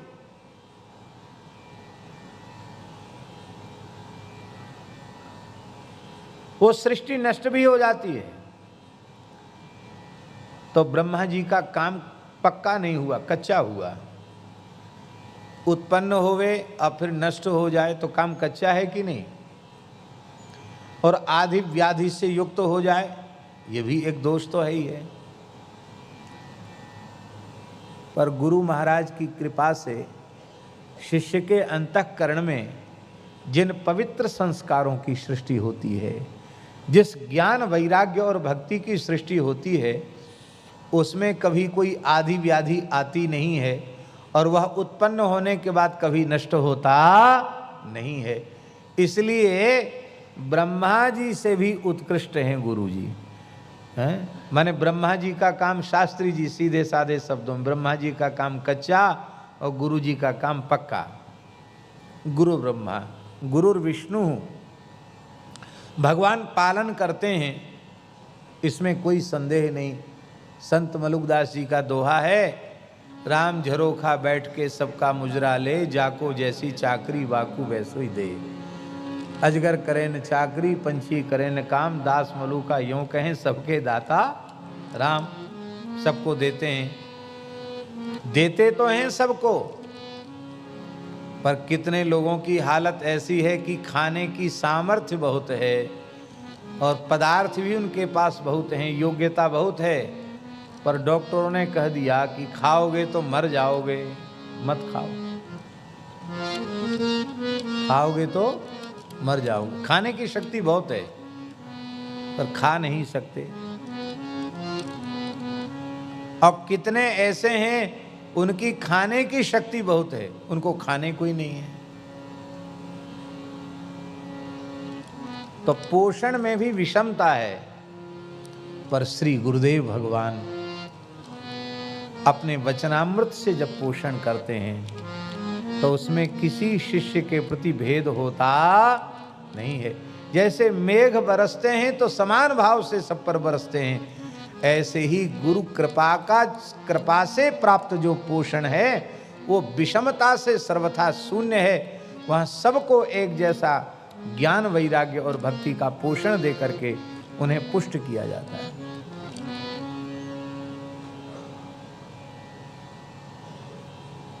भगवान सबको अन्न आदि की व्यवस्था करते हैं, भगवान विश्वम्भर हैं, पर खाने के बाद भी भूख लगती है कि नहीं लगती? लगती है, शरीर का धर्म है। और गुरुदेव भगवान जो पोषण देते हैं अंतःकरण का, आत्मा का, महाराज जी पोषण कर देते हैं भगवत तत्व का उपदेश करके, तो वह सत शिष्य आत्माराम, आप्तकाम, पूर्ण काम, परम निष्काम हो जाता है। उसके समस्त अभावों की निवृत्ति हो जाती है, क्योंकि शरीर संसार में से उसकी वृत्ति सर्वथा ऊपर उठ करके परिपूर्ण भगवान में उसकी वृत्ति समर्पित हो जाती है। और भगवान में जब उसकी वृत्ति समर्पित हो जाती है तो उसके अशेष अभावों की निवृत्ति हो जाती है। इसलिए विष्णु भगवान के पोषण पालन से भी उत्कृष्ट गुरुदेव भगवान का पोषण पालन है। भगवान शिव संहार करते हैं, पर संहार के बाद भी इतने बड़े बड़े प्रलय आए, इतने बड़े बड़े अकाल पड़े, इतने बड़े बड़े युद्ध भये, और इसके बाद भी लोग कहते जनसंख्या वृद्धि समस्या है। जितना पैदा होते हैं, जितना मरते हैं, उससे ज़्यादा लोग पैदा हो जाते हैं। पर गुरुदेव भगवान जिस अविद्या का संहार कर देते हैं, जिस अज्ञान का संहार कर देते हैं, जिन दोष दुर्गुणों का, कुसंस्कारों का संहार कर देते हैं, दुष्प्रवृत्तियों का संहार कर देते हैं, और वह पुनः उत्पन्न होती नहीं है। इसलिए गुरुर्देवो महेश्वरः। और ये तीनों देवता अलग अलग तीन काम करते हैं और गुरुजी अकेले ही तीन काम कर देते हैं। इसलिए गुरु साक्षात परब्रह्म तस्मै श्री गुरुवे नमः। यत्र त्रिसर्गो मृषा कथम यथा अविनिमयः वस्तुनः स्वाभाविक रूपम अमृषा यस्य गुरुः तेजो वारि मृदाम एतत् उपलक्षित देहानाम आद्यस्य कर्म निदानस्य आद्यस्य निदानस्य कर्म विशेषस्य परम कारणम कर्तारम अर्थात जीवम प्रति ब्रह्म ज्ञानम तेने। कहते हैं यह गुरु तत्व करता क्या है? कहते इस जीव को शरीर संसार से इसकी वृत्ति को सर्वथा हटा करके और उसकी स्वरूप में प्रतिष्ठा कर देता है, भगवत तत्व में, आत्म तत्व में उसकी प्रतिष्ठा कर देता है, ब्रह्म ज्ञान का विस्तार कर देता है। अखंड मंडलाकारम व्याप्तम येन चराचरम तत्पदम दर्शितम येन तस्मै श्री गुरवे नमः। यह भी प्रसिद्ध है। और वह कैसे हैं? यश्च इतरतः इतरेभ्यो धनान्न दातृभ्य स्वराट। ऐसे भी अलग अलग देवी देवता हैं, कोई अन्न देता है, कोई धन देता है, अथवा संसार में भी अन्न धन देने वाले लोग हैं, सामर्थ्यवान लोग हैं। लेकिन उन सबकी अपेक्षा श्री गुरुजी का जो दातृत्व है वो सर्वोपरि है, स्वराट हैं वो, माने इन सबसे प्रबल तर हैं। क्योंकि धन अन्न आदि से ऐहिलौकिक सुख की ही सिद्धि होती है। और कहते धनात् धर्म कर्णेन अन्नात् दानेन उत्पद्यन्ते। कहते धन का जब हम दान करते हैं तो उससे पुण्य उत्पन्न होता है और वह पुण्य भी लौकिक फल ही देता है, अथवा उत्कृष्ट होने पर स्वर्गादि फल को प्रदान करता है। और स्वर्गादि फल प्राप्त करने के बाद भी दत्वा उपक्षीण प्रायमेव, और वह ते त्वं भुक्त्वा सर्वलोकम विशालम क्षीणे पुण्ये मर्त्यलोकम विशन्ति। किंतु गुरुस्य मंत्र शास्त्रोपदेशात इनहिकं कार्यत्वा पारिलौकं अपि करोति। श्री गुरुदेव मंत्र और शास्त्र का उपदेश करके ऐहिलौकिक जगत में भी उसका परम कल्याण करते हैं और परलोक में भी उसका परम कल्याण संपादित करते हैं। यह श्री गुरु तत्व की महिमा है। इसलिए महाराज जी लिखा है, भुक्त्वा भोगान ऐहिकांश्च देहांते परमं पदम प्राप्नोति नात्र संदेहो गुरु भक्त्या नरोत्तम।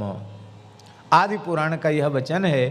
इसका अर्थ है कि गुरु भक्ति से इस लोक में भी सब कुछ प्राप्त हो जाता है और देहांत के पश्चात परम पद की प्राप्ति हो जाती है, इसमें कोई संदेह नहीं है। और पद्म पुराण का महात्म्य का श्लोक तो कल आपने सुना ही, चिंतामणिर्लोक सुखम सुरद्रु स्वर्ग संपदम प्रयच्छति गुरु प्रीतो वैकुंठम योगी दुर्लभम इति पादमाच्य। ये पद्म पुराण में भी ये बात कही गई है। और महाराज जी गुरु प्रसाद से क्या क्या प्राप्त होता है, बड़ा सुंदर श्लोक लिखा है पंडित श्री वंशीधर जी ने। इतना बढ़िया श्लोक है कि कंठस्थ करने के लायक है। सत्कीर्तिर विमलम यशः सुकविता पांडित्यमारोगिता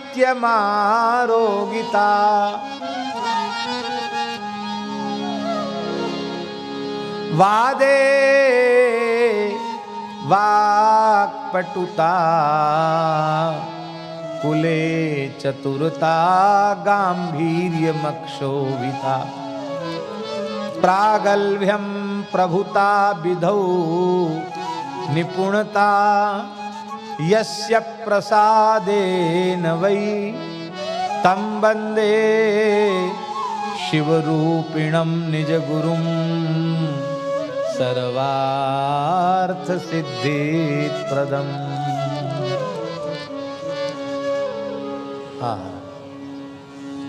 श्री राधा वल्लभ लाल की जय। जय जय श्री राधे।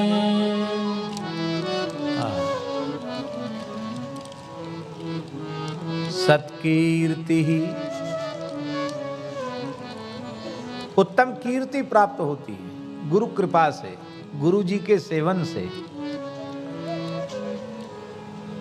विमल यश प्राप्त होता है, कवित्व शक्ति प्राप्त हो जाती है, पांडित्य प्राप्त हो जाता है, अरोगता प्राप्त हो जाती, वादे वाक पटुता, वाद में शास्त्रार्थ में वाक पटुता प्राप्त हो जाती है गुरु कृपा से। कुल में चतुरता प्राप्त हो जाती है, क्षोभ रहित अंतःकरण प्राप्त हो जाता है और गंभीरता प्राप्त हो जाती है, प्रभुता प्राप्त हो जाती है, विधि में प्रगल्भता प्राप्त हो जाती है, प्रत्येक कार्य में कुशलता प्राप्त हो जाती है।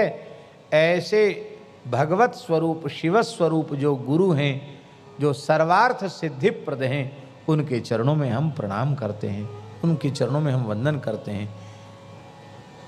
इति निरुत्तर तंत्राच्य, निरुत्तर तंत्र नामक ग्रंथ का यह उद्धरण उन्होंने प्रस्तुत किया है। अथवा इतर तो देवादिभ्य स्वराट, इतरतः देवादिभ्य स्वराट, देवता आदि से भी वह विशेष अपनी आभा प्रभा से प्रकाशित होने वाले हैं। कैसे? बहुत सुंदर एक श्लोक दिया है। लोकेशो हरिरंबिका स्मरहरो माता पिता व्यागतः स्वाचार्यः कुल पूजितो यतिवरो वृद्धस्तथा भिक्षुकः नैते यस्य तुलां व्रजन्ति कलया कारुण्यवारां निधेस्तं वन्दे शिवरूपिणं निजगुरुं सर्वार्थ सिद्धिप्रदम्। अब एक बात बताइए कि इस श्लोक में छोड़ा किसको गया? लोकेशः, लोकेशो हरिः, अंबिका स्मरहरः भगवान शिव, माता पिता व्यागत स्वाचार्य कुल पूजित यतिवर वृद्ध भिक्षुक, ये सबके सब गुरु तत्व की समता नहीं कर सकते हैं एक साथ मिलकर के भी। कहते हैं ऐसे अपने गुरुदेव के चरणों में हम प्रणाम करते हैं। हरौ रुष्टे गुरुस्त्राता गुरु रुष्टे न कश्चन तस्मात् सर्व प्रयत्नेन गुरुमेव प्रसादयेत्। हरौ रुष्टे गुरुस्त्राता, भगवान रुष्ट हो जाएंगे तो श्री गुरुदेव रक्षा कर लेंगे, बचा लेंगे। अब कागभूषण जी के ऊपर भगवान शिव रुष्ट हो गए तो नमामि स्मीशान निर्वाण रूपम कहकर गुरुजी ने रक्षा की कि नहीं किया? कागभूषण जी को अपने जीवन में जो कुछ कागभूषण रूप से प्राप्त हुआ है वह उनके उन्हीं गुरुदेव का प्रसाद है, जिन्होंने भगवान शिव को की स्तुति करके उस शाप को भी अनुग्रह के रूप में बदल दिया था। इसीलिए श्री कागभूषण जी ने गरुड़ जी को कहा है, एक शूल मोहि विसर न काऊ गुरुकर कोमल सील स्वभाव। 27 कल्पों में एक बात नहीं भूली है हमको, अपने गुरुदेव का कोमल सील स्वभाव मुझे विस्मृत नहीं हुआ है, उसकी सतत स्मृति बनी भई है। अर्थात हमें इतने लंबे काल की अवधि तक जो कुछ अब तक प्राप्त हुआ है उसके मूल में श्री गुरुदेव का अनुग्रह ही है।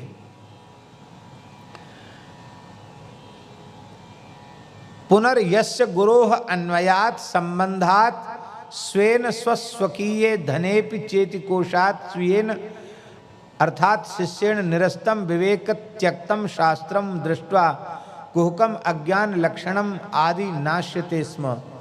कहते जिन गुरुदेव के सेवन से अज्ञानांधकार की सर्वथा निवृत्ति हो जाती है और यस्मिन् गुरौ सूर्योपि शास्त्र संपन्ना अपि मुह्यन्ति मनुष्यम इति कदाचित भ्रमंती। कहते बड़े बड़े शूरी भी गुरु तत्व के महात्म्य के संबंध में मोहित हो जाते हैं। ये मोहित होना क्या है? मनुष्योयम इति कदाचित भ्रमंती।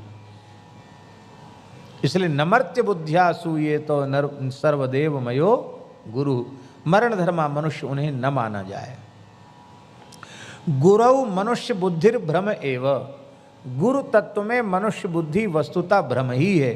तदुक्तम यो गुरु सहरि साक्षात भा पश्यन्ति तम नरम इति पुराणात्। अथवा यस्य साक्षात भगवती ज्ञान दीप प्रदे गुरौ मर्त्या सद्धि श्रुतम तस्य सर्वम कुंजर शौचवत। जिसकी बुद्धि ज्ञान प्रदीप प्रदाता गुरु तत्व के प्रति मरण धर्मा मनुष्य की बुद्धि है, उसके द्वारा किया गया जो कुछ है वह हाथी के स्नान के जैसा है, कुंजर शौच के समान। हाथी स्नान करके फिर धूल मिट्टी अपने ऊपर डाल लेता है।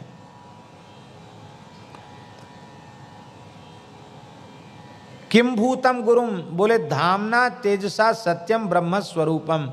जो ब्रह्म स्वरूप ही हैं, अपने प्रकाश से युक्त हैं। सत्यम ब्रह्म यथार्थयो इति कोशांतरात् आदित्य वर्णन तमसा प्रस्तात् इति श्रुतेश्च। ऐसे जो गुरु हैं, और भगवान कह भी रहे हैं आचार्यम माम विजानीयात इति बक्ष्यमाणत्वात्। आगे कहेंगे भी आचार्यम माम विजानीयात नाव मन्येत करहिचित न मर्त्य बुद्धिया सूये तो सर्वदेव मयो गुरु। ऐसा कहेंगे भी। गुरु लक्षणम, तो गुरु लक्षण क्या है? संसार ताप विस्तार कारणार्थ प्रबोधक गुरुर्लोके सविज्ञेयो नान्यश्चातुर्य बोधक। ये लक्षण दिया है। संसार ताप का जो विस्तार है, इस संसार का ताप हमको हमारे जीवन में आया कैसे? इस ताप का जो कारण है, उस कारण को जो शिष्य को प्रकाशित कर देते हैं। और कारणाभावे कार्याभावा, कारण की निवृत्ति होती ही कार्य की निवृत्ति हो जाती है। ऐसा जो परम तत्व के प्रकाशक हैं, जो जन्म मृत्यु के संताप के हेतु को ही निवृत्त कर देते हैं।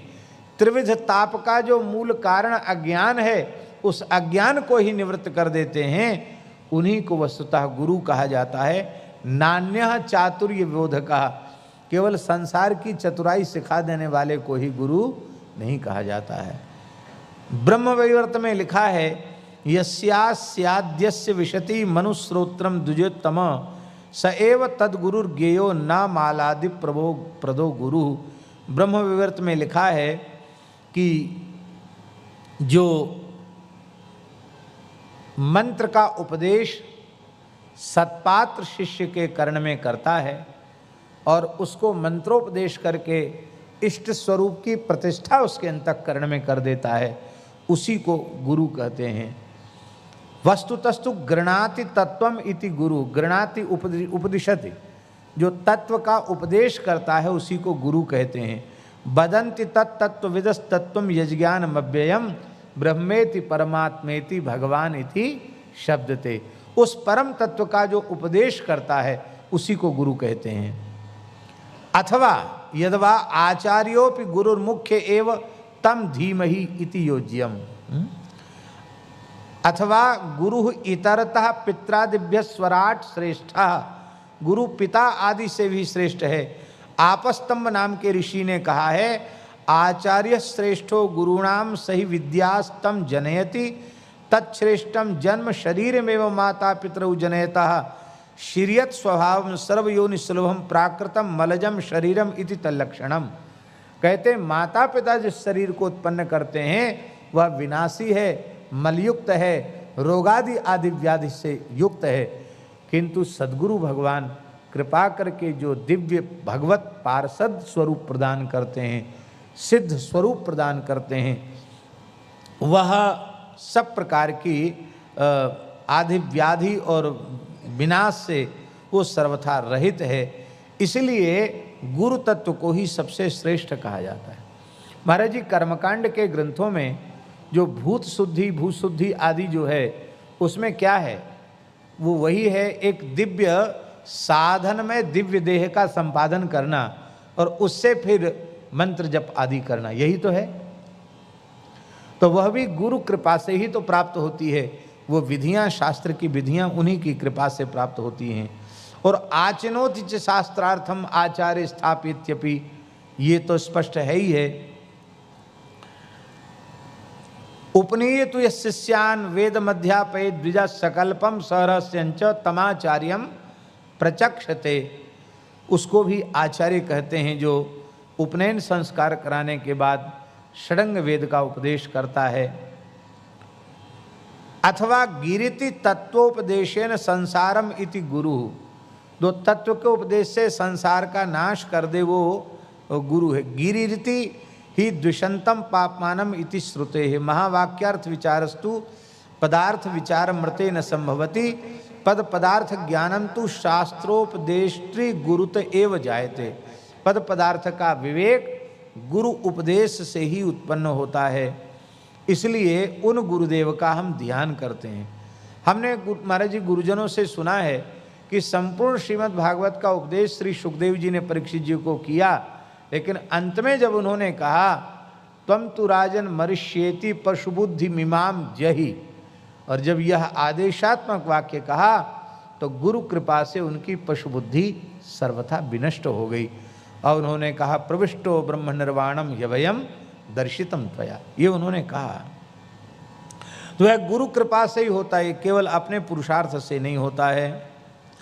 इसलिए महाराज जी लिखा है सदा धीमहि, सदा हम गुरु जी का ध्यान करते हैं। और इसलिए महाराज जी हमारे यहाँ ज्ञान गुदरी में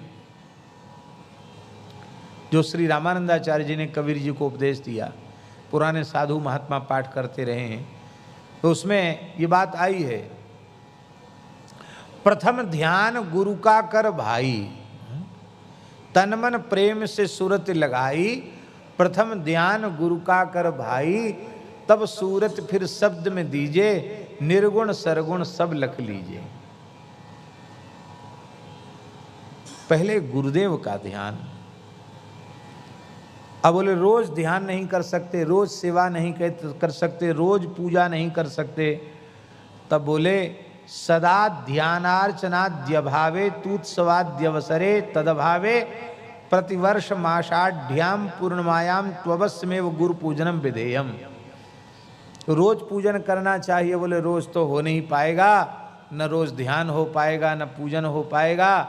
तो बोले चलो कोई बात नहीं, प्रधान उत्सवों पर गुरु पूजन कर लो। कहे महाराज हम तो बड़े प्रमादी हैं, उत्सवों पर भी गुरु पूजन नहीं हो पाएगा। बोले चलो कोई बात नहीं, साल में एक दिन तो कर लो, हैं। अषाढ़्याम गुरु पूर्णिमायाम श्री वृंदावन बिहारी लाल की जय।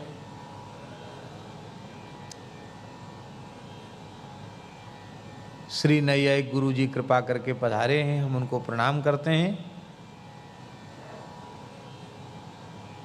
आषाढ़्याम, इसलिए आषाढ़ी पूर्णिमा को जिस दिन भगवान कृष्ण द्वैपायन व्यास जी का प्राकट्य हुआ है, उस व्यास पूर्णिमा के दिन को अवश्य ही गुरु पूजा करनी चाहिए। गुरु व्यास भगवान का ही गुरुदेव को व्यास का ही प्रतीक मानकर, उनका स्वरूप मान करके भगवान व्यास का ही पूजन होता है।